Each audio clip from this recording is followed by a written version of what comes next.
बुद्ध का उत्पन्न होना धरती पर, बुद्ध का उत्पाद होना, बुद्ध का अवतरना, ये अतुलनीय घटना है, ये खास बात है, इसकी कोई तुलना नहीं हो सकती। और बुद्ध जैसा महापुरुष जब अवतरित होता है वो औरों का कल्याण करता है, वो महागुरु कहलाता है। दूसरों के कल्याण की वो बात करता है, अपने साथ साथ औरों के दुखों का विचार करता है। ऐसा महागुरु बुद्ध जैसा महागुरु देखने से नहीं मिलेगा। बुद्ध जब चलते थे तो उनको देखकर लोग रुक जाते थे, उनको देखते रहते थे, जहां से भी गुजरते थे लोग देखते रहते थे। ऐसा उनका प्रभाव था। ये तो आम लोगों की बात हुई जो बुद्ध को देखकर प्रभावित हुए। लेकिन जो ज्ञानी हैं, जिनको पता है कौन इस पृथ्वी पर मनुष्य जीव के दुखों को हरण करने वाला हो सकता है और वो क्या कर सकता है, ये ठीक ठीक जिनको पता था, बुद्ध को न देखकर भी बुद्ध पर वो नौछावर हुए, बुद्ध पर वो समर्पित हुए, बुद्ध के लिए वो समर्पित हुए। बुद्ध के पास आकर बहुत से लोगों ने दीक्षा ली। राजपुत्र, धनी लोग, ब्राह्मण, पढ़े लिखे लोग, गरीब, अनाथ, लाचार, दीन, सारे लोगों ने दीक्षा ली। ये बात तो पता चलती, बुद्ध को देखकर कोई प्रभावित हो जाए, ये तो बात पता चलती है। लेकिन कोई ऐसे भी थे, अब बुद्ध केवल होने वाले इतनी भर उनको बात पता चली और बुद्ध पर वो नौछार हो गए, समर्पित हो गए उन्हें। अब वो बुद्ध हुए नहीं, लेकिन किसी ने बताया, जिन पर विश्वास किया जा सकता है, ऐसे विश्वास पात्र लोगों ने जिन्होंने बताया, उन पर विश्वास करके बुद्ध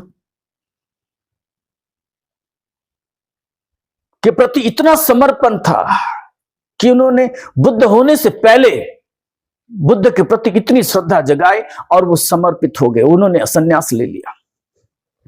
बुद्ध को देखा, बुद्ध ने जो धर्म बताया, बुद्ध जो राह दिखाई, उसको सुनने के पश्चात जो जो लोग प्रभावित हुए, जो जो भिक्षु बने, ये तो बात आमतौर पर पता चलती है कि कोई सुनकर अपने ज्ञान का इस्तेमाल करके मुक्ति के लिए वो प्रवर्जित हो गया, वो सन्यासी हो गया, भिक्षु हो गया। लेकिन ऐसे भी अब बुद्ध नहीं हुए हैं, केवल अब बालक है, अब नया नया जन्म है और भविष्य में वो बुद्ध होने वाले हैं। इतनी भर किसी ने बात बता दी और इतनी भर बात में वो प्रभावित हो गए, लेकिन बताने वाले कोई साधारण लोग नहीं थे। सिद्धार्थ का जन्म हुआ राजा शुद्धोधन के घर में, तो वहां पर एक ऋषि आए, तपस्वी आए, देवल, असित के नाम से भी जाना जाता उनको। उन्होंने देखा ये निश्चित ही बुद्ध होने वाले हैं, और वो साधारण आदमी नहीं थे, उनको अभिनय प्राप्त थी, 8 जान का उनको ज्ञान था, उन्होंने 8 जान प्राप्त किए थे, संपत्ति उनके पास थी, ये सब जान सकते थे। तो उनको भविष्य के बारे में और अतीत के बारे में पूरी पूरी जानकारी थी। बीते हुए 40 कल्प, आने वाले 40 कल्प की सारी जानकारी रखते थे, साधारण इंसान नहीं थे। उन्होंने देखा ये बालक भविष्य में बुद्ध होगा, 35 साल की आयु में ये बुद्ध निश्चित बनेगा। लेकिन उनकी आयु अब हो गई थी, जीर्ण थे, बूढ़े थे। वो देखकर बालक को रोए एक तो वो हर्षित हुए, मुस्कुराए पहले, और बाद में दुखी भी हुए। और दुखी इसलिए नहीं हुए कि कुछ भविष्य में बालक की खराबी थी, बालक की खराबी नहीं थी, भविष्य में खराबी इनके भविष्य में थी। क्या खराबी थी? दरअसल इनकी आयु हो गई थी। अब जब ये 35 साल के होंगे, जब बुद्ध होंगे और अपने ज्ञान का प्रकाश इस धरती पर फैलाएंगे, तब वो वहां नहीं रहेंगे। क्यों नहीं रहेंगे? क्या वो मुक्त होने वाले थे? नहीं, मुक्त भी नहीं हुए थे, वो मुक्त भी नहीं हुए थे, लेकिन मृत्यु के पश्चात अरूप लोक में उत्पन्न होंगे। ऐसा अरूप लोग न तो सुन सके न देख सके, अरूप लोग। तो वो दौड़े दौड़े अपने बहन के घर गए। सबसे पहले बहन के घर जाकर उन्होंने बहन के लड़के को, नाड़क को कहा कि तू सन्यासी हो जा, आज इसी क्षण सन्यासी हो जा। 35 साल की आयु में कोई बुद्ध होने वाला है, उनके पास में जाकर उनका धर्म सुनना, मुक्त हो जाना। मुझे ये अवसर नहीं है, लेकिन तू मुक्त होना। आम आदमी नहीं था ये, सगा मामा था। केवल मामा इसलिए नहीं, दुनिया में ख्याति थी, जहां जहां नाम था वहां वहां जानते थे। इस आदमी ने जो कहा वो सत्य कहा, झूठ नहीं कहा। जो भी बातें की सत्य की, होने वाली जो घटनाएं जो बताई वैसी हुई, सबको ज्ञात था। अब इतना धनी आदमी, 35 करोड़ का मालिक था ये, उसने झट मामा की बात मान ली और वो संन्यास्त हो गया। तो ये बात समझो जरा, जिन लोगों ने बुद्ध को देखा, बुद्ध को सुना, बुद्ध के संग को देखा और उनसे प्रभावित होकर जो भिक्षु बने, उन्होंने चीवर लिया, सन्यास हुए, उनकी बातें तो पता चलती है। लेकिन कल चल के बुद्ध होने वाले, इतना भर नाम सुन ले, ये ज्ञानियों का प्रतीक है। दुनिया में अनेक लोग रहते हैं, ज्ञानी, अज्ञानी, मूर्ख। आम लोग, आम ज्ञानी लोग, उनको अनुभव चाहिए होता है, कुछ अनुभव मिले, बुद्ध के साथ रहे, उनका सहवास करे, उनकी बातें सुने और फिर अपनी अकल से उसको समझे, जाने, टटोल के देखे, तब वो मानते हैं। तो ये बात तो आमतौर पर पता चलती है। लेकिन कोई ऐसा आदमी अब बुद्ध को देखा नहीं, केवल नाम मात्र देख लिया और किसी ने कह दिया, लेकिन कहने वाला आदमी कोई आम आदमी नहीं था, ये विश्वास करने योग्य आदमी था, मामा था। तो कहने भर मात्र से बुद्ध की ओर देखकर उनको वंदन कर, वहीं से वंदन किया और वो सन्यासी होकर हिमालय में चला गया। नाड़क, सही मायने में बुद्ध का पहला शिष्य नाड़क को मानना चाहिए।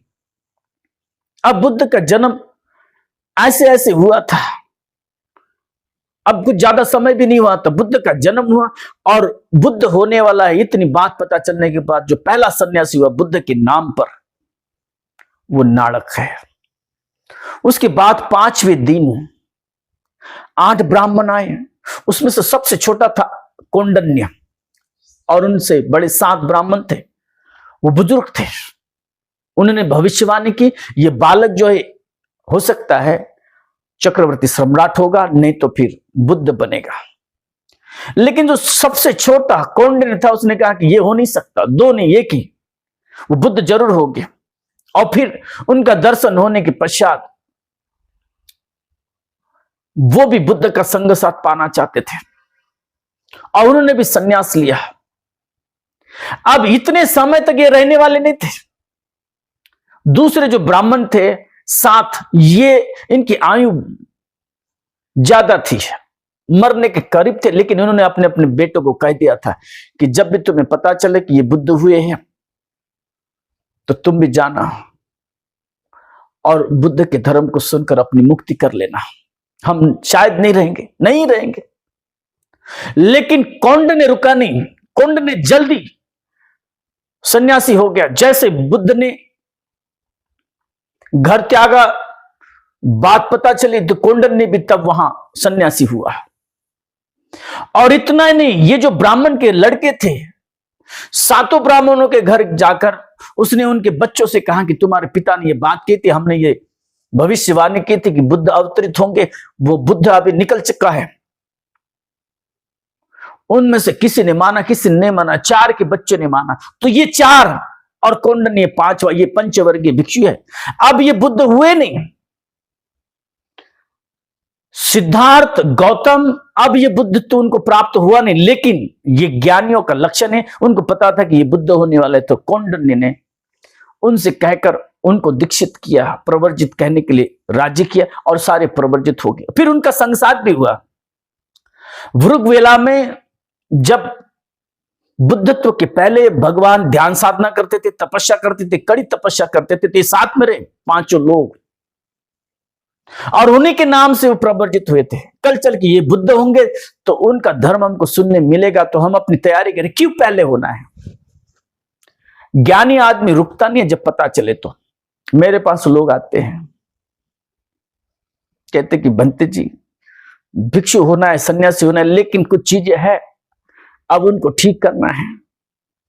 कोई थोड़ी बहुत जिम्मेदारी रही है, पैसा है, नौकरी है, बच्चे की शादी है, कुछ ना कुछ बहाने होते। ये आदमी जिंदगी में कभी हो नहीं सकता, सन्यासी नहीं हो सकता। सन्यास्त ऐसे रुक रुक के नहीं आता है। सन्यास्त आता है तो आता ही है, आर या पार, ऐसा सन्यास होता है। जो आदमी फूक फूक के सन्यास ले, 10 दिन, 5 दिन, 2 साल, 4 साल ऐसे ठान के ले लेगा, वो सन्यासी नहीं हो सकता, वो व्यापारी होता है। मारवाड़ की तरफ वो चूसता रहता है समाज को, और अपने समय का वो फायदा करता है। काम भोगों में वो लिप्त रहता है। काम भोगों से जो दूर जाना चाहता है, वो परे जाना चाहता है, वही आदमी सन्यासी हो सकता है। तो तुम देखना, जो देख रहा हो विहार कैसा है और गुरु कैसा है और क्या कैसा है, खान पान, अगर देखकर अगर कोई भिक्षु बन रहा हो, सन्यास ले रहा, वो सन्यासी नहीं है, वो अपना पेट भरने का साधन खोज रहा है। जिसे भी भिक्षु होना होता है, वो भिक्षु होना होता है, वो किसी पर आश्रित नहीं होता, वो अपने मुक्ति के लिए भिक्षु होता है। वो बुद्ध के लिए भिक्षु होता है, बुद्ध उसके गुरु होते, बुद्ध उसके शास्ता होते।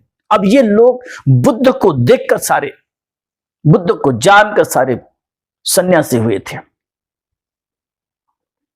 क्यों ऐसा होता है? आदमी का अहंकार, आदमी का काम इतने रूप लेता है कि वो पता नहीं चलता है। वो भिक्षु हो रहा है, काय के लिए भिक्षु हो रहा है? सन्यास हो रहा है, सन्यास ले रहा है, वो सन्यासी होना चाहता है, लेकिन काय के लिए? ना पेट भरने के लिए। आजकल नौकरी खोजना, काम धंधा ढूंढना बड़ा मुश्किल हो रहा है, तो ये आसान है, कहीं भी जाएंगे हाथ उठाएंगे, बाबा के चरण छूते हैं लोग और दान करते हैं, तो पेट भरते रहेगा और चलते रहेगा। ये सोचकर जो लोग सन्यास्त हुए, वो बस अपने पेट के लिए, वो काम भोग ही है, काम भोगों में लिप्त है, उनको मुक्ति का रास्ता नहीं है। मुक्ति का उनको रास्ता मिल ही नहीं सकता, वो मुक्ति के रास्ते के विपरीत चल रहे हैं। काम भोगों का रास्ता अलग है, मुक्ति का रास्ता अलग है। तुम देखना, त्रिपिटक में जैसे तुम पढ़ोगे, बुद्ध का जहां जहां नाम आता है, वहां बुद्ध के सामने खत्तियो सुकुमालो ऐसे शब्द का प्रयोग होता है। अब ये मत समझना कि क्षत्रिय है तो बहुत बड़े राजा थे और वो प्रभावशाली राजा थे, इस भूल में मत रहना। ये स्वभाव है राजा का, ये बड़े राजा नहीं थे। कपिलवस्तु के जो राजा थे शुद्धोधन, ये किसी के अधीन थे, उनके ऊपर किसी का दूसरे का राज्य था, ये छोटे से राजा थे। लेकिन फिर भी खत्तियो सुकुमालो ऐसा शब्द आता है, तो समझना ये क्षत्रियो का अर्थ होता है, क्षत्रियो का स्वभाव। क्षत्रियो का क्या स्वभाव होता है? क्षत्रिय का स्वभाव होता है एक घाव 2 टुकड़े। जब कोई बात करने के लिए ठानेंगे वो कर ही देंगे, फूक फूक के कदम नहीं रखेंगे, 2 और 4 का हिसाब नहीं करेंगे। ये गिनती की बात जहां आई, मारवाड़ीपन चालू हो गया, व्यापार चालू होगा, और व्यापार इतना खतरनाक है, ऐसी कोई चीज नहीं। व्यापार कोई इस धर्म के रास्ते पर कोई जगह नहीं है। व्यापार ने जितना नुकसान किया है उसने किसी और ने अध्यात्म का, ये जो भी विकृति फैली हुई है व्यापार से हुई है। जो पैसे के पीछे पड़े वो अध्यात्म का समझेंगे, क्या जानेंगे? जो धन और भोग के पीछे लगे हैं वो क्या जानेंगे? तो इसलिए ये खत्तीय सुकुमालो जो होता है, ये शब्द हमेशा उनके आगे, तो उनके स्वभाव की बात हो रही है। जब भी कोई ठानना है तो कर गुजरना है, अपनी जान की बाजी लगाना है। जब क्षत्रिय घर से निकलता है, युद्ध को जाता है, युद्ध को जाने से पहले वो सोचता नहीं कि मैं फिर वापस आऊंगा। तो ये स्वभाव है क्षत्रियों का। जब भी तुम्हारे भीतर तुम्हारा मन ऐसे कहे कि ये मुझे आकर्षित कर रहा है, और तुम्हारे भीतर मुक्ति की कोई अवधारणा नहीं है, तुम्हारे भीतर मुक्ति की कोई चाह नहीं है, तुम्हारे भीतर ऐसी कोई चेतना नहीं जगी कि तुम्हें मुक्त होना है, तो समझ लेना ये पेट भरने का साधन या फिर अहंकार को बढ़ाने का साधन है। मैं क्या नहीं कर सकता, मैं सब कुछ कर सकता हूं, मैं तो संन्यास भी ले सकता हूं। ये भाव जब आ जाए, अहंकार पैदा हो जाए, तो मान लेना कि तुम नरक की द्वार पर खड़े हो, मुक्ति के नहीं। मुक्त होने के लिए जो भिक्षु बना, जो मुक्त होने के लिए सन्यासी हुआ, वही मुक्त हुआ, वही सन्यासी हुआ, अन्यथा नहीं। तो ये बात समझना जरा। इन लोगों ने जाना समझा कि हमें मुक्त होना है, अब रुकना नहीं है। तो कौंडिन्य और ये 4 लोग ये सन्यासी हुए, उनके साथ रहे और बड़ी सेवा की। बुद्ध ने नाना प्रकार के प्रयोग की, एक पैर पे खड़ा रहना, पैर पे लटक जाना, जो जो वहां पर साधनाएं होती थी पहले सारा किया, जैसे कि तैसे किया। भूखा रहना, इतना उपवास किया, इतनी भूखो रहे, पेट और पीठ एक हो गई थी उनकी। ये देखकर, इतनी कड़ी तपस्या देखकर ये भी बड़े प्रभावित हुए 5 लोग, बड़ी सेवा करते थे बुद्ध की, उनका बड़ा आदर सत्कार होता था। लेकिन बुद्ध ने जाना कि ये रास्ता कुछ दे नहीं रहा है, ये तो मेरी जान ले लेगा। 6 साल हो गए ध्यान करते करते, ये सारी तपस्या करते करते, ये सारी चीजें करते करते, लेकिन कुछ हाथ नहीं आया। तो फिर एक उपासिका ने, सुजाता नाम की किसी उपासिका ने, उन्होंने खीर पिलाई, खीर खाई, फिर उनके शरीर में जान आई, फिर वो नहाए धोए और फिर ध्यान के लिए बैठे। उन्होंने मध्यम मार्ग को इजाद किया, उनको बुद्धत्व प्राप्त हुआ। लेकिन जैसे ही खीर को खाया, जैसे ही भोजन पाया, वैसे ये 5 लोग जो साथ में थे नाराज हो गए। तुम देखना जरा, हम अगर अपने शरीर को बहुत पीड़ित करते, दूसरों को देखने बड़ी मजा आती है, बड़े श्रद्धा के भाव से आते हैं। लेकिन बुद्ध ने इसे ज्यादा तुल्य नहीं दिया, ज्यादा महत्व नहीं दिया। अपने शरीर को कष्ट देना, शरीर को कष्ट देने वाला आदमी निर्वाण को प्राप्त होता है, ये बिल्कुल धारणा ही गलत है। ये बुद्ध ने कहा, ये अति है। बुद्ध ने कहा मध्यम मार्ग, और मध्यम मार्ग से उन्होंने बोधि ज्ञान प्राप्त किया, उनको ये मध्यम मार्ग मिला। और फिर वो देने के लिए इन 5 लोगों के पास गए। 2 महीने के बाद वैशाख पूर्णिमा के दिन उन्हें बुद्धत्व प्राप्त हुआ, बोध गया में, वृगवेला में, निरंजना नदी के तट पर। आज हम बोध गया कहते हैं उसको। सारे दुनिया के लोग वहां पर माथा टेकने आते हैं। ऐसी पवित्र जगह आज भी देखी जा सकती है। बुद्ध के जीवन की जितनी भी घटनाएं, वो घटनाएं हैं। ऐसा मत समझो कि मौखिक काल्पनिक कोई घटना है, बातें हैं, किसी ने कुछ बड़बड़ करते कुछ कह दिया, बोल दिया, ऐसा नहीं है। बुद्ध के जितने भी जीवन के प्रसंग हैं, हम उनको देख सकते, जहां जहां रुके, जहां जहां रहे, उनके सारे सबूत मौजूद हैं। और ये भारत में ही है, और दुनिया भर के लोग माथा टेकने के लिए भारत आते हैं। उस महागुरु को जाने के पश्चात 200 400 साल नहीं, 2500 600 साल हो रहे हैं। इतना समय, इतना बड़ा अरसा बीतने के पश्चात भी लोग भूल नहीं पाए उन्होंने जो दिया, और जो जीवन में लोगों की क्रांति घटित हुई, जो जीवन का परिवर्तन हुआ, जो दुख दूर हुआ लोगों के जीवन का। उस अवभाव में लोग समर्पित होकर बुद्ध को नमस्कार वंदन करने के लिए आज भी भारत आते। लोग भारत आकर उनको वंदन करते देखते। बुद्ध गया आदि जगहों पर, यद्यपि भारत में घूमना और लोगों के लिए, भारतीयों के लिए भी खतरनाक है, लेकिन इतना सारा जोखिम उठाकर आते हैं, वंदन करते हैं। तो वहां उन्हें वैशाख पूर्णिमा के दिन ज्ञान प्राप्त हुआ, बुद्धत्व का लाभ हुआ, और 2 माह के पश्चात वो चल कर गए अपने साथियों को मिलने, उनको धर्म देने के लिए, जिनकी उन्हें भी तलाश थी, क्योंकि उसी के लिए तो वो सन्यासी हुए थे, कौंडिन्य और अन्य 4 लोग। आषाढ़ पूर्णिमा का वो दिन शाम के समय आए। जैसे ही बुद्ध आ रहे थे, आपस में इन्होंने मंथना की, विचार किया कि देखो वो भ्रष्ट आ रहा है। भ्रष्ट क्यों? क्योंकि बड़ी तपस्या की उन्होंने पहले, और फिर किसी महिला ने दिया हुआ खाना खाया। उनकी इच्छा थी कि जब तक ज्ञान प्राप्त नहीं होता किसी से कुछ खाए नहीं, पिए नहीं, लेकिन कैसा होता, पीठ और पेट एक हो गया था, बचने की कोई उम्मीद नहीं थी।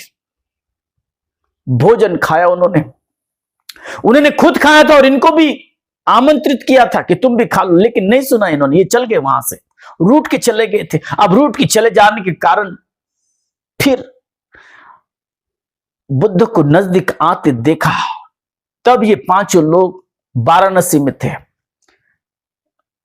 ऋषि पतन में, मृगद्यावन में।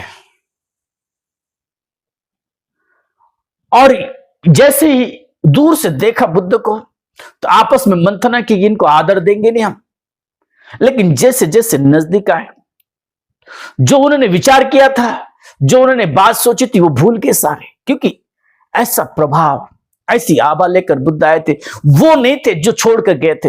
ये जो आदमी आया था, ये कुछ और था, अलग था। जो छोड़ के गए थे, अब वहां पर बीज अंकुरित नहीं हुआ था, लेकिन यहां पर तो फूल खिला हुआ है, बुद्धत्व का फूल खिला हुआ है, प्रकाशमान है, दवदीप्यमान है। ये रोक नहीं पाया अपने आप को। तो कोई भिक्षा पात्र पकड़ रहा है, कोई संगाटी पकड़ रहा है, कोई बैठने के लिए आसन दे रहा है, कोई पानी उठा रहा है धोने के लिए, तो बड़ी सेवा। वो भूल गए आपस में। बुद्ध आने से पहले उन्होंने विचार किया था कि कोई उठेगा नहीं, कोई आदर नहीं करेगा, कोई सत्कार नहीं करेगा, कोई वंदन नहीं करेगा, कोई नमस्कार नहीं, पूछेगा भी नहीं कोई। उनको बैठना है तो बैठेगा, उन्होंने एक आसन रख दिया था साइड में, बैठना है तो बैठेंगे, नहीं तो चले जाएंगे, हमसे कोई सरोकार नहीं। ये सोचा तो था, लेकिन जैसे जैसे वो अप्रोच हुए, नजदीक आए, वो अपने आप को कोई भी रोक नहीं पाया। वैसा प्रभाव, वैसा आभा मंडल, वैसे 6 रंग की रश्मि, ये सारे भूल गए। उनको पता चल गया था, और ये आम लोग नहीं थे, ये खास लोग थे।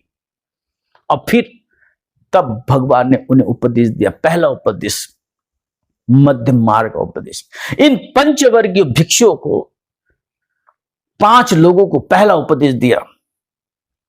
और ये पहला उपदेश सुनकर जो सबसे बड़ा था, कौंडिन्य, वही आदमी जिन्होंने बुद्ध का भविष्य बताया था कि ये बुद्ध होंगे, सबसे छोटा जो था, जब बुद्ध की केवल आयु 5 दिनों की थी, उस समय भविष्यवाणी की थी कि ये बुद्ध बनेंगे। तो ये भगवान के उस धर्म उपदेश को सुनकर, मध्य मार्ग को सुनकर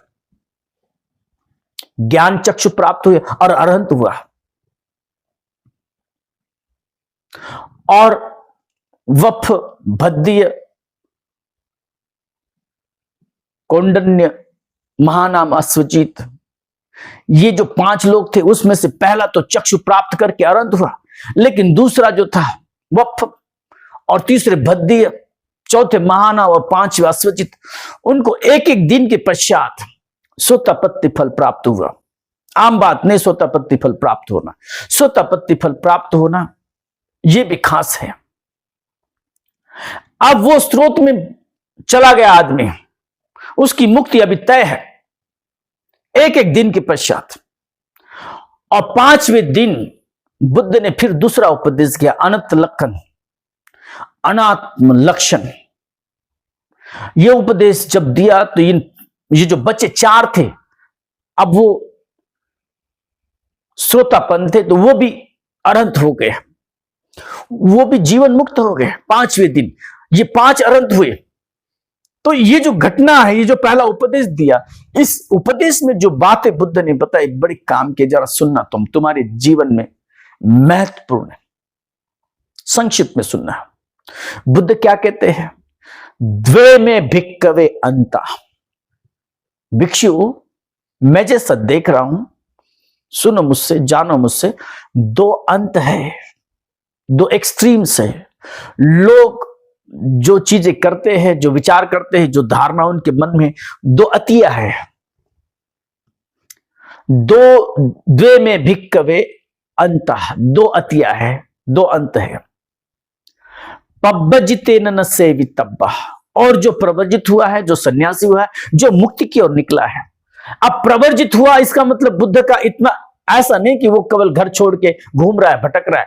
प्रवर्जित का बुद्ध धर्म में, बुद्ध शासन में अर्थ होता है जो मुक्ति के मार्ग पर चल रहा है, अपना पेट भरने के लिए, पूजा आदि करने के लिए, ये सारी चीजें करने के लिए जो निकला है, उसको बुद्ध प्रवर्जित नहीं कहते। प्रवर्जित वो है जो मुक्ति की ओर निकला है। तो क्या कहते बुद्ध? प्रवर्जित के हित का नहीं है। द्वे में भिक्कवे अंता, भिक्षु, उनको भिक्षु कह के संबोधित करते बुद्ध। द्वे में भिक्कवे, द्वे अंत है, दो अंत है। पब्बजितेन न सेवितब्बा, प्रवर्जित को उसका सेवन नहीं करना चाहिए, उसको स्वीकार नहीं करना चाहिए, अनुपालन नहीं करना चाहिए, उस रास्ते पर नहीं चलना चाहिए। ऐसे कौन से दो? द्वे में भिक्कवे अंता पब्बजितेन न सेवितब्बा यो चायं कामेषु काम सुख लिकान योग। तो पहला कौन सा? कथमे द्वे, दो कौन से? तो ये दो, यो चायं कामेषु काम सुख लिकानुयोगो हीनो गम्मो पोथुजनिको अनर्यो अनत्त सयितो।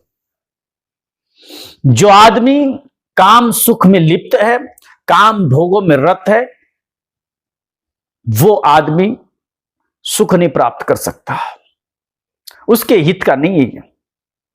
और प्रवर्जितों के हित का नहीं है। कामेषु काम सुख लिकानुयोगो, जो काम सुख के पीछे पड़ा है, भोग के पीछे पड़ा है, भोग जिसने अपना मार्ग चुना है, वो ठीक नहीं है। कामेषु काम सुख लिकानुयोगो हीनो गम्मो पोथुजनिको, ये पृथुजनों का है, ये निचले लोगों का काम है, ये हम लोगों का काम नहीं। जो प्रवर्जित हुए उनका काम नहीं। प्रवर्जितों ने मानकर, ठान कर प्रवर्जा ली है, निर्वाण की ओर निकलने के लिए, निर्वाण की ओर जाने के लिए उन्होंने रास्ता चुना है, तो उनके लिए ये काम का नहीं है। पब्बजितेन न सेवितब्बा, प्रवर्जित के लिए काम का नहीं है। क्यों काम का नहीं है? क्या है काम? खाओ पियो, ऐश करो, मजा करो, चारवाक की फिलॉसफी जैसे, चारवाक दर्शन में जैसे, पियो पियो और पियो, गिरो, गिरने तक पियो, गिरकर फिर संभलो, फिर पियो, पैसा नहीं है तो उधार लेकर पियो और पीते रहो। काम भोगों में इतने लिप्त रहो कि तुम अपने आप को भी भूल जाओ, कुछ करना नहीं है, बस खाना पीना सोना। ऐसे तो चल नहीं सकता, ऐसा तो हो नहीं सकता। तुम जरा सोचना, अगर हम इतना ही करने लगेंगे तो कोई जीवित नहीं रह सकता। बस इतना ही करे, खाएं पिए सोए, खाएं पिए सोए। सभी ने अगर ऐसा कर लिया तो कौन खान जीवित रहेगा? कमाएगा कौन? इस धरती को चलाएगा कैसे? कौन कमाएगा? खाने के लिए कोई तो कमाने वाला तो होना चाहिए। अगर सभी के सभी इसी मार्ग पर निकल गए तो एक दूसरे का खून करेंगे, एक दूसरे की जान पर उतारू हो जाएंगे लोग, और ये नरसंहार होगा और मनुष्य जाति खत्म हो जाएगी, नष्ट हो जाएगी। अगर ऐसा हम करने लगे तो उतनी हम दूर की बातें भी नहीं माने, तब भी जो आदमी काम भोगों में लिप्त है, जो आदमी काम भोगों में लिप्त है, वो काम भोग में जब तक लिप्त है, वो उसमें काम सुख खोजना चाहता है। खाने आदि में किसी को खाने का बड़ा व्यसन जैसा होता है, आदत ऐसी हो जैसे लत लग गई हो खाने पर, उसका बिल्कुल कंट्रोल नहीं हो, अपने जीवा पर बिल्कुल नियंत्रण नहीं हो, संयम न हो, भोजन देखा नहीं, अपनी मात्रा भूल जाते हैं लोग। जीने के लिए नहीं खा रहे, खाने के लिए जी रहे हैं। भोजन देखा नहीं, गंध सूंघी नहीं तो खाने की इच्छा मन में उत्पन्न हो गई। वो ऐसे आदमी देखे, ऐसी बड़ी बड़ी तोन लेके चल रहे हैं, उनका बिल्कुल नियंत्रण नहीं अपने खाने पर। और मजे की बात ऐसी है, भोजन के संदर्भ में मजे की बात ऐसी है, जिसके लिए भोजन है उसको स्वाद नहीं है, और जिससे कुछ लेना देना है वो स्वाद का पता लगाता है। जीवा जीवा यहीं तक भोजन जब हम लेते तो यहीं तक स्वाद पता चलता है। बाद में जो है भोजन जैसे जैसे भीतर जाता है वैसे वैसे अपना भोजन जब जैसे काम करना चालू कर देता है, उधर में चला जाता है, पेट में चला जाता है, तो वहां पे कोई स्वाद नहीं होता। फिर वो काम का देखता है कितना तीखा है, कितना उसमें जड़त्व है, घनत्व है, ये सारी चीजें देखता है। कितना कठिन है पचाने के लिए, ये पेट पर फिर सारी जिम्मेदारी आ जाती।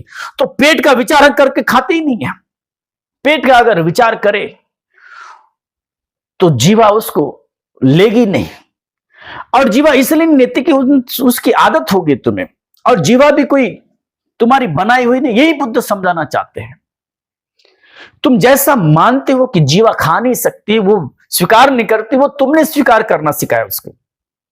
जापान का आदमी कच्ची मछली खाता है, तुम सुन भी लोगे तो उल्टी कर दोगे, कि उसने वैसा बनाया अपने आप को।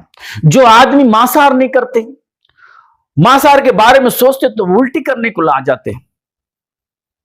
जो आदमी समंदर के किनारे पर बसते तो वो सूखी मछलियां खाते हैं तो बदबू आती है, उसके लिए वो बदबू जो है सुगंध हो जाती है। और जो नहीं खाता है उसके लिए वो दुर्गंध होती है। तुम समझना, तुम ये दुर्गंध, ये स्वाद, बेस्वाद, ये मान्यता है और कुछ नहीं। हमने माना हुआ है कि ये स्वादिष्ट है, हमें ऐसा लगता है कि वैसी आदत हो जाती है। इसी को संस्कार बुद्ध ने कहा है, सब्बे संखारा अनिच्चा। तो ये बदलते रहता है, जैसे जैसे तुम्हारा विचार होगा वैसे वैसे बदलते जाएगा। जिस भौगोलिक परिस्थिति में तुम रहते हो, जिन लोगों के साथ में रहते हो, जिस समाज के साथ में तुम चलते हो, वो तुम पर ये थोपते हैं, तुम वैसे बन जाते हो। तुम भारत में हो, भारत के किसी छोर किसी कस्बे में, गांव में हो, वहां पर विशेष प्रकार का भोजन मिल रहा है, तो उसे खाते खाते तुम्हारा जीवन बना है तो वह अच्छा लगता है। तुम्हारे मां ने बनाया हुआ भोजन तुम्हें अगर दिया हो तो तुम्हारे लिए सबसे स्वादिष्ट है बचपन का भोजन, वो तुम्हारे लिए जीवन भर स्वादिष्ट रहेगा, कैसा भी बना हो। उसकी बस आदत है, वो भोजन में कुछ नहीं, वो तुम्हारे भीतर है, अंदर है। स्त्री का मोह होता है आदमी में, स्त्री में पुरुष का मोह होता है, और सुख खोजते रहता है, शरीर का सुख खोजते रहता है, भोग करना चाहता है, उससे शरीर संबंध प्रस्थापित करना चाहता है। अब तुम ये मत सोचना कि शरीर की कोई आवश्यकता है, शरीर की कोई जरूरत है। ये सारा दिमाग का खेल है। ये सारी जो काम वासनाएं दिमाग में उत्पन्न हो रही है, पैदावार जो है उसकी दिमाग में होती, खोपड़ी में होती है, शरीर का कुछ लेन देन नहीं है। और जैसे ही मिल जाता है वैसे ही मन जो है वो भटक जाता है, और उसका परिणाम तुम्हारा शरीर भोगता है। खाने की जो इच्छा है ललचाती है जीवा, और उसकी इच्छा उत्पन्न होती है मन में, और तुम ठूस ठूस के भरते हो पेट में। जुल्म किया है ये मन ने, लेकिन सहना पड़ता इस शरीर को। भीतर जाएगा, उसको पचाने में बड़ी दिक्कत आएगी। काम, वासना, तृष्णा ये भी मन में उत्पन्न होती है, और फिर भोगना पड़ता है शरीर को। फिर हाथ पैर ढीले हो जाते हैं, कमर ढीली हो जाती है। 2 मिनट का सुख है भोजन करते समय। अब भोजन बनाने के लिए तुम देखना जरा कितना उपद्रव करना पड़ता है।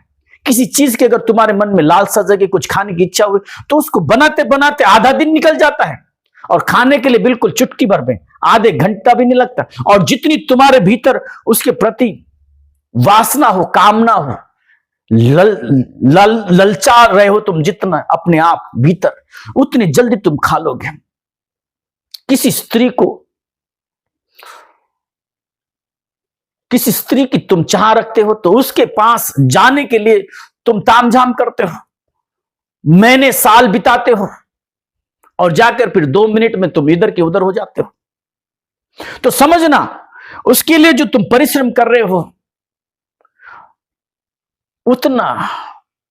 उतना उसमें सुख नहीं। इसलिए उसको मृग मरीचिका कहते हैं, उसकी इसलिए माया कहते हैं।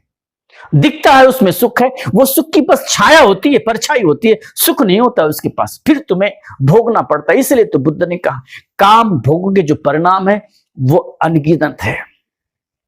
उसमें धन जाता है, तुम्हारा समय जाता है, तुम्हारा सील भी जाता है।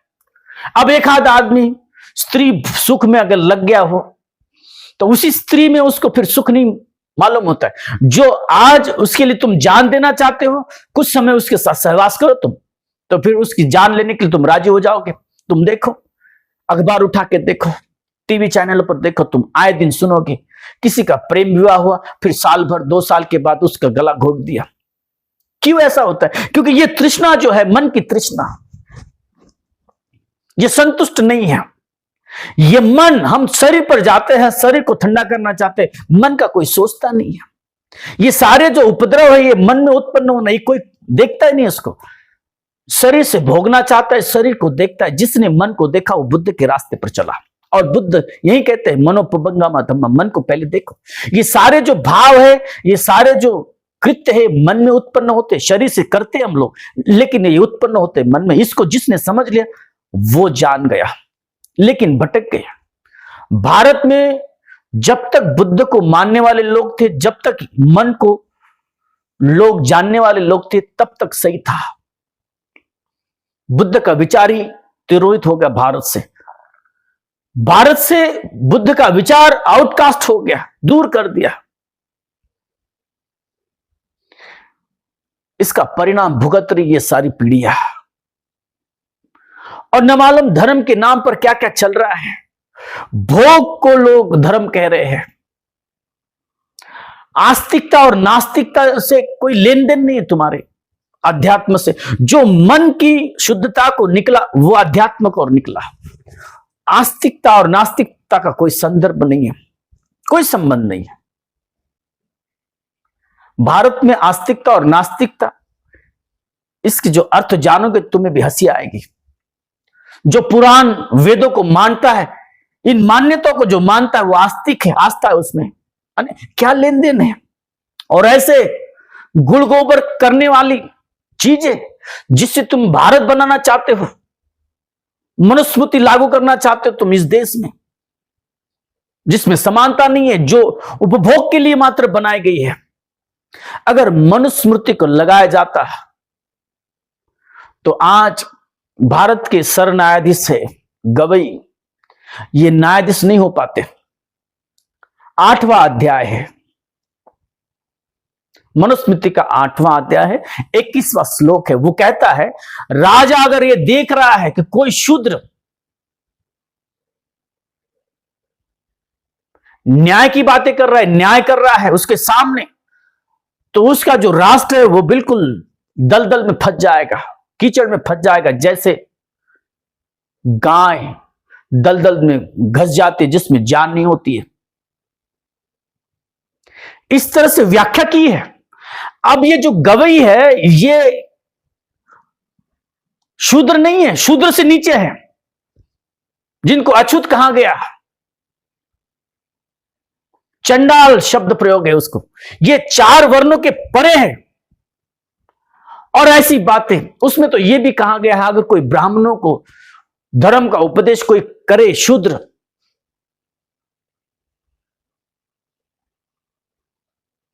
तो उसके कान में खौलता हुआ तेल डाला जाए और उसका जितना हो सकता है उतना अपमान किया जाए।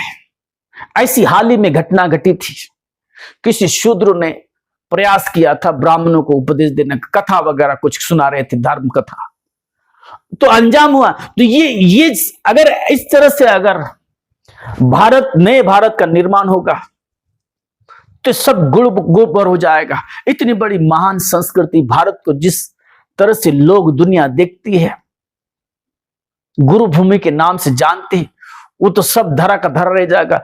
तो मानना ये बात, अगर भारत का नाम दुनिया भर में इसलिए नहीं है कि कुछ और है, बस इसलिए कि बुद्ध भारत में उत्पन्न हुए, धर्म बुद्ध का भारत से सारे देश में गया, दुनिया में गया। बुद्ध के धर्म ने जो क्रांति की दुनिया भर में, उस कारण भारत को माना जाता है, किसी और चीजों के कारण नहीं। तो समझना, जो काम भोगों के लिए, अपने पेट भरने के लिए अगर कोई नियम बताते, कानून बनाते, समानता नहीं देते हैं, तो ऐसे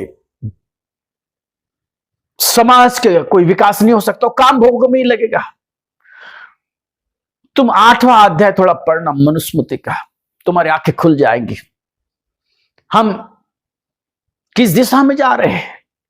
इस देश को बड़ा देश बनाना चाहते हैं, लेकिन सोच कहां है? देखो तुम, ब्राह्मणों की बड़ी व्यवस्था वहां पर, उनको बड़ा सुरक्षित रखा गया है। वहां पर ऐसा वर्णन है, कुछ भी हो जाए, ब्राह्मण कितना भी पाप कर ले, उसको मृत्यु दंड नहीं देना है। ब्राह्मणों का घात करना, ब्राह्मण को मृत्यु दंड देना, उससे बड़ा कोई इस धरती पर पाप नहीं है। इस ब्रह्मांड में कोई ऐसा पाप नहीं। और ये करते रहे, बलात्कार करते रहे, चलता है। ये बलात्कार करे, चलेगा। और इसी तरह अगर कोई दूसरा अगर कोई कार्य करता है, ब्राह्मणों ने अगर बलात्कार किया तो उसको छोटा मोटा हर्जाना उससे लेकर उसको छोड़ दिया जाएगा। लेकिन वही चीज अगर शूद्र करेगा तो उसकी जान लेना है। तो बड़ा अजीब लगता है। ये बस अपना पेट भरने के लिए जो जो शिक्षाएं मिली वो काम भोगों तक सीमित है, मुक्ति के लिए नहीं। तो मैं तुम्हें बार बार बता रहा हूं, बुद्ध का जो मार्ग है ये भोग का मार्ग नहीं है, ये संसारिक मार्ग नहीं, ये मुक्ति का मार्ग है। ये श्रमण संस्कृति है। श्रमण संस्कृति का मतलब होता है मुक्ति की ओर जाने वाला मार्ग। भोग की ओर जाने वाला मार्ग ब्राह्मण संस्कृति है। अपने कार्य, अपने काम, अपना स्टेटस, अपनी सारी चीजों को जिसको सुरक्षा दी है, तो ब्राह्मणी विचार है। तो ये ब्राह्मणी विचार और बुद्ध का जो विचार है एक दूसरे से बिल्कुल विपरीत है। यहां पर त्यागने की बात हो रही, यहां पर छोड़ने की बात हो रही। जो जो बुराइयां भीतर है उसको त्यागने की बात बुद्ध कर रहे हैं। और बस पेट भरने की बात जहां हो रही है वहां दुर्गति है।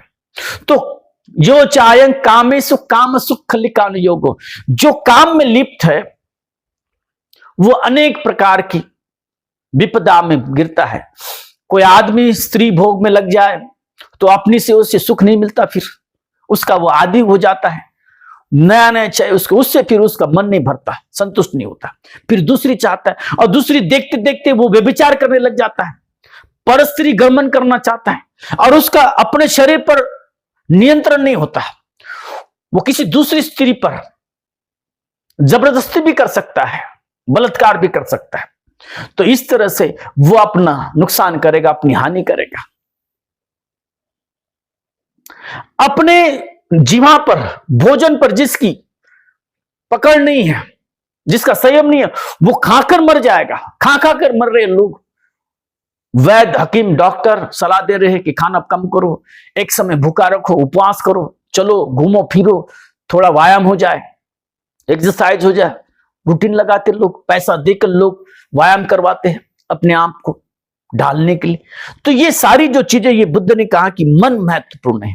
काम में तुम रहोगे तो ये जीवन नष्ट हो जाएगा। इसलिए जो जो प्रवर्जित हुआ है, जिसने ठान रखा है मुक्ति का रास्ता, जिन्होंने अपनी मंजिल मुक्ति तय कर ली है, उन लोगों के लिए तो कम से कम ये नहीं। जो लोग पारिवारिक जीवन जी रहे हैं, जिनको कुछ लेना देना नहीं, मरना ही चाहते हो, तो उनके लिए ठीक है। लेकिन जो लोग उच्च विचारी है, मुक्ति की ओर निकले, उनके लिए रास्ता सही नहीं। जो चायं कामेषु काम सुख खलिकान योगो हीनो गम्म पोथु जन को। उसके बाद में दूसरा कहा, दूसरी अति है। कौन सी अति है दूसरी?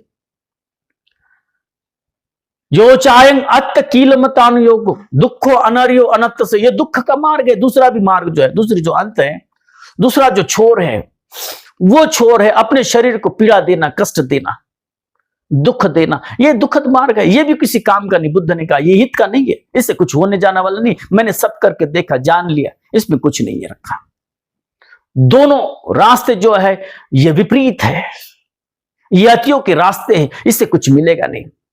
तुम ऐसा मत समझना कि शरीर को पीड़ा देने से तुम्हें मुक्ति मिल जाएगी। जितनी भी धर्म है दुनिया भर में, उसमें सबसे अपने शरीर को पीड़ा देने वाला धर्म है जैन धर्म। सज्जन लाल शर्मा एमपी में रहने वाले थे। वो 21 साल की आयु में अभी अभी जवान हुए थे, भोग आगे करने की उनकी उम्र थी, और वो सन्यासी हो गए, मुनि हो गए, वो सन्यासी हो गए, भिक्षु हो गए, जैन मुनि हो गए, नग्न मुनि महाराज हो गए, और 27 साल की तपस्या की, उन्हें नग्न रहे वो। अब जो आदमी नग्न रह रहा है उसने अब क्या ही पकड़ लिया, सब छोड़ दिया, सब त्याग दिया, ना कुछ है, ना खाने के लिए पात्र है। बौद्ध भिक्षु के पास कम से कम चीवर और पात्र तो भी होता है, लेकिन उनके पास वो भी नहीं।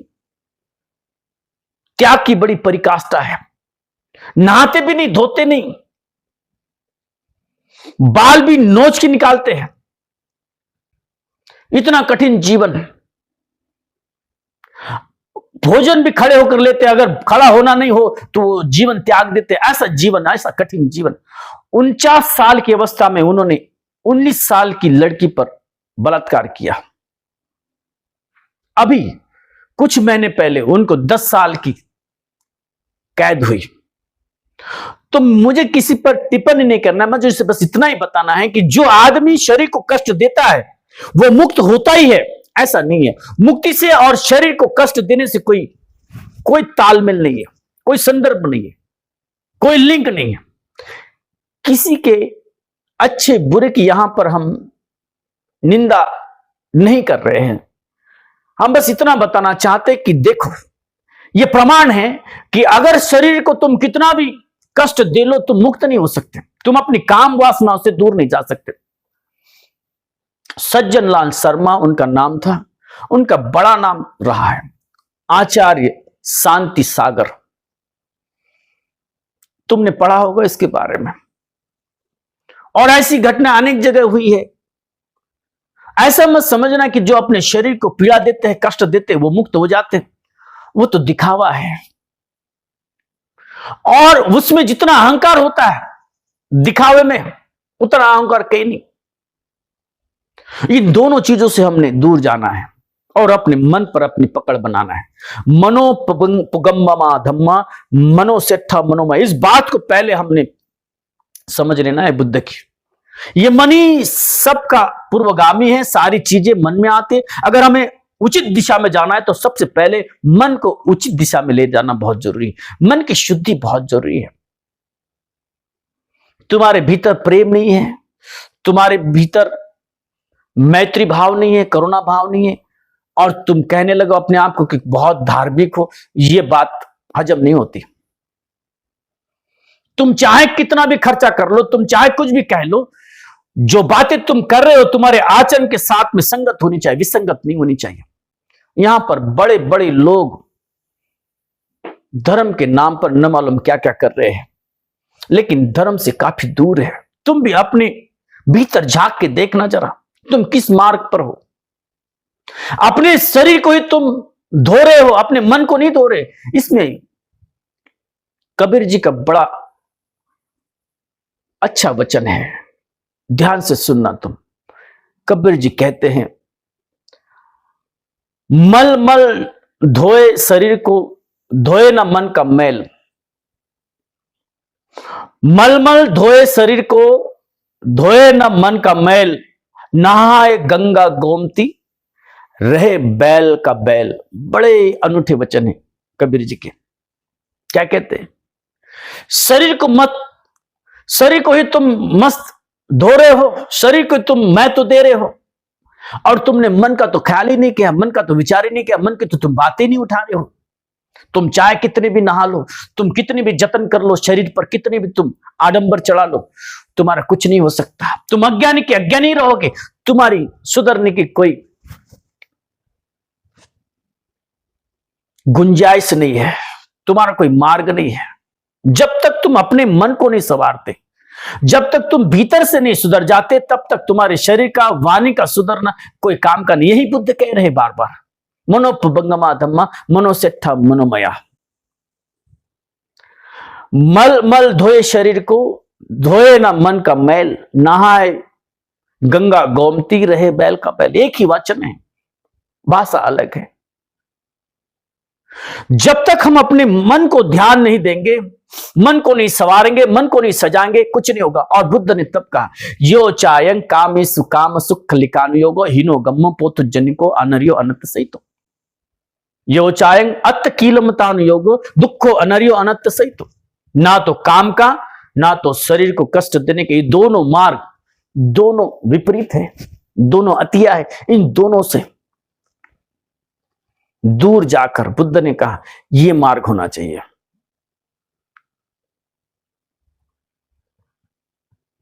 मज्जिमा पटिपदा तथागते नाभिसंबुद्धा। जिससे बुद्धत्व ज्ञान लाभ हुआ, बुद्धत्व जिससे से प्राप्त हुआ, वैसी मध्यम पतिपदा, मध्य मार्ग बुद्ध ने बताया। ये दोनों को छोड़कर मध्य का रास्ता चुनना है और सारा ध्यान दिया मन पर। तो बुद्ध ने सील समाधि ज्ञान, सील समाधि ज्ञान, ये तीन ही बातें बताई। यद्यपि 8 चीजें हैं, सम्मा दिट्ठी, सम्मा संकप्पो, सम्मा वाचा, सम्मा कम्मंतो, सम्मा आजीवो, सम्मा वायामो, सम्मा सति, सम्मा समाधि। लेकिन आखिर जो है ये सारा जा रहा है मन पर। कैसे मन पर जा रहा है? उन्होंने आरंभ किया है सम्मा वाचा सम्मा कम्मंतो। तुम जब बोलोगे तो तुम्हारा ध्यान होना चाहिए, तुम गलत नहीं बोल रहे हो। तो इसलिए कहा कि झूठ मत बोलना, निंदा मत करना, कटु वचन मत बोलना और बड़बड़ मत करना। अपने मन पर थोड़ा ध्यान देना। जब भी तुम ऐसा कुछ करने लगो तो मन तुम्हारा जाग जा और पकड़ ले और तुम रोक लो, तो चुपचाप हो जाना। ऐसी बातें न करना। अपने मन पर ध्यान रखना कि वाणी किधर जा रही है। अगर वो झूठ बोलने लगे तो उसको रोक लेना। वाणी अगर चुगली करने लगे तो उसको रोक लेना। वाणी अगर कठोर बोलने लगे तो उसको रोक लेना। वाणी अगर बड़बड़ करने लगे तो मन तेज होना चाहिए, मन सजग होना चाहिए, मन सावधान हो जाए। ऐसे करते करते तुम शुद्ध हो जाओगे। फिर कहा कि हिंसा न करना। अगर तुम्हारे शरीर से हिंसा हो रही है तो तुम अपने शरीर को रोक लेना। मन को बिल्कुल ताजा तरोताजा रखना, जगाए रखना, होश में रखना। और इसलिए तुम्हें फिर शराब नहीं पीना है। अगर तुम मूर्छित रहोगे, शराब पीकर रहोगे। ये जितने भी बाबा है, नागा साधु वगैरह है, ये कुंभ के मेले में मिलते हैं, शुद्धता करने आते हैं अपने, क्योंकि दुर्गंध होती है इसमें। ये न मालूम क्या भांग और क्या चरस पीते हैं, तो अपने होश में नहीं रहते। क्योंकि अगर होश में रहेंगे तो उनके शरीर की जो ऊर्जा है वो कैसे विसर्जित होगी। तो वो अपनी सारी ऊर्जा को दमन करने के लिए वो आसरा लेते, सहारा लेते, आदी हो जाते हैं नशा के। तो भारत की सरकार भी बड़ा उनका ख्याल करती है, तनों से उनको ड्रग्स आदि पुराती है, उनका इंतजाम करती है। तो ऐसे जीवन नहीं जीना है। अपने मन को बिल्कुल जगाए रखना है। जब भी तुम्हारा शरीर, मन में अगर हिंसा जागे, मन में अगर काम जागे, तो उसको आगे नहीं जाने देना, उसको रोक लेना है। और शराब आदि से बचना है। फिर तुम काम धंधा कर रहे हो तो तुम देखो, तुम काम धंधे कर रहे हो तो किसी का तुम लूट नहीं रहे हो, किसी की चोरी नहीं कर रहे हो। तुम जो पैसा कमा रहे हो अपने मेहनत का कमा रहे हो, तुम्हें पता होना चाहिए वो चीजें। और तभी हो सकता है जब तुम्हारा मन स्थिर होगा। तो मन पर सारी बातें आ रही है। अपने मन को देखो और दुनिया को देखो। अपने मन के भीतर झांको, अपने भीतर जाको, वो देखो तुम्हारे भीतर क्या क्या अच्छा ही है तो अच्छा ही प्रस्तापित होने दो, उसको बढ़ाओ। और जो जो बुराई है उसको निकाल फेंको। दुनिया को देखो, जो जो बुराई बाहर दुनिया में वो भीतर में आने मत दो। और जो जो अच्छा ही बाहर है, जो तुम्हारे भीतर ने, उसको भीतर ले लो। इस तरह से सब में एक व्यायाम बुद्ध ने बताया। और फिर बुद्ध ने बताया सम्मा दिट्ठी सम्मा संकल्प। हमारी दृष्टि, संकल्प, हमारे संयमित होनी चाहिए। हमारी समाधि, शील, ये तीनों चीजें, शील समाधि प्रज्ञा, ये तीनों चीजें बुद्ध ने कहा। और सारा जो जोर है मन पर दिया, मन को ताजा रखना, मन को तरोताजा रखना और नीचे से आरंभ करना और शिखर तक पहुंचना, प्रज्ञा तक पहुंचना, शील समाधि ज्ञान, ये बुद्ध की वाणी है। और अपने चित्त को एकाग्र करना, अपने चित्त को समाधिस्थ करना, सम्मा दिट्ठी, सम्मा संकप्पो, सम्मा वाचा, सम्मा कम्मंतो, सम्मा आजीवो, सम्मा वायामो, सम्मा सती, सम्मा समाधि। सती समाधि, जब भी तुम जीते हो, जहां जाते रहते उठते बसते हो, वहां तुम्हारा हमेशा हर पल प्रतिपल ध्यान होना चाहिए, सजगता होनी चाहिए, तुम पता चलना चाहिए तुम मूर्छित नहीं जी रहे हो। बुद्ध का जीवन यानी होशपूर्ण जीवन, होश का जीवन यानी बुद्ध का जीवन है। बुद्ध का शिष्य तुम अपने आप को कहो और तुम मूर्छित रहो, निद्रस्त रखकर रहो, तो तुम बुद्ध के नहीं हो सकते। बुद्ध के तभी होगे तुम जीना सीखोगे, सजग होके जीना, जो सीखा वही बुद्ध का हुआ, अन्यथा नहीं। बुद्ध का होने के लिए तुम्हें सबसे पहले जीवंत होना बहुत जरूरी है। जीवंतता तुम्हारे भीतर आना चाहिए। तुम कहां बैठे हो, तुम कहां चल रहे हो, तुम कहां कुछ करते हो, हर पल तुम्हारे भीतर वो सजगता होनी चाहिए। और जो भी चीजें तुम करो अपना मन लगा के करो, पूरे उसमें ध्यान में डूब जाओ, समाधिस्थ हो जाओ। कोई भी काम करो, तुम अगर भिक्षु हो तो भिक्षु जीवन तुम्हारा परिपूर्ण होना चाहिए। तुम अगर किसी की पति हो तुम पति पूरी तरह से हो जाओ, तुम किसी की पत्नी हो तो तुम पत्नी पूरी तरह से हो जाओ, तुम किसी की माता हो तो तुम माता पूरी तरह से हो जाओ, तुम किसी की लड़की हो लड़के हो तो पूरी तरह से हो जाओ। अपने उस स्टेटस को पूरी तरह से न्याय दो। तुम जिस स्तर पे हो वो तुम अपना स्तर देखो और उसमें तुम ढल जाओ, समर्पित होकर जियो। ये समाधि बुद्ध ने कही। और फिर तुम ऐसे हो जाओगे तो तुम्हारे दोष अपने आप कम हो जाएंगे। फिर दृष्टि तुम्हारी जो है, ये प्रज्ञा जो है तुम्हें दृष्टि देगी, तुम्हें दिखाई देगा किसमें हित है और किसमें सुख है, किसमें दुख है और किसमें अहित है। ये सारी चीजें, चारों चीजें तुम्हें दिखाई देगी। दुख, सुख, हित, अहित, ये चारों चीजें जब तक दिखती नहीं है तुम्हारी दृष्टि स्वच्छ नहीं हो सकती, सरल नहीं हो सकती, सीधी नहीं हो सकती, शुद्ध नहीं हो सकती, क्लियर नहीं हो सकती। तुम्हारी सीधी दृष्टि होने के लिए, क्लियर होने के लिए इन रास्तों से गुजरना बहुत जरूरी है। और जब हो जाएगी तब तुम्हारे भीतर औरों के प्रति कोई मलाल न रहेगा। किसी का तुम बुरा सोच ही नहीं सकते। तुम्हारे मन में कभी किसी की बुराई की बातें आ ही नहीं सकती। वो सम्यक संकल्प हो जाता। तो ये जो बुद्ध का मार्ग है, ये मध्यम मार्ग बुद्ध ने बताया, यही मार्ग है और कोई मार्ग नहीं। और जो दूसरा खाने पीने मौज मस्ती का जो रास्ता है वो तुम्हें नरक ले जाएगा, तुम्हारी हानि करेगा, तुम्हें नरक द्वार पहुंचा देगा। अपने शरीर को कष्ट और पीड़ा देगा तो ये जीवन ऐसी नष्ट हो जाएगा, कुछ आएगा नहीं, कुछ जाएगा नहीं। तुम्हारे भीतर के जो विकार है वो नष्ट नहीं होंगे, तो मुक्त नहीं हो पाओगे। मुक्ति के लिए रास्ता है शील समाधि प्रज्ञा का। शील समाधि पन्या, सम्मा दिट्ठी, सम्मा संकप्पो, सम्मा वाचा, सम्मा कम्मंतो, सम्मा आजीवो, सम्मा वायामो, सम्मा सती, सम्मा समाधि। यह अष्टांगिक मार्ग बुद्ध का मध्यम मार्ग कहलाता है। इसे जानना, इसको समझना। और ये जो सम्यक मार्ग है, ये जो मध्यम मार्ग है, मैं बार बार कहता हूं, यद्यपि शरीर पर, वाणी पर ये हमें काम करने के लिए कहता तो है, लेकिन तुम शरीर पर नियंत्रण कैसे रखोगे? कैसे रखोगे? तुम हाथ उठाते हो, तुम पैर उठाते हो, तुम चलते हो, तुम बोलते हो, ये कौन दिखा रहा है? ये सब मन करवाता है। और इसलिए मन ज्यादा प्रमुख हो जाता है। जब भी तुम्हें अपने वाणी को, जब भी तुम्हें अपने शरीर को संवारना होता है तो मन का उत्तेजित होना, मन का त्वरापूर्ण होना, मन का होश में होना, मन का तैयार होना बहुत जरूरी। मूर्छित होने से नहीं होगा। और इसलिए मन ज्यादा महत्वपूर्ण, शरीर का इससे कुछ लेना देना नहीं है।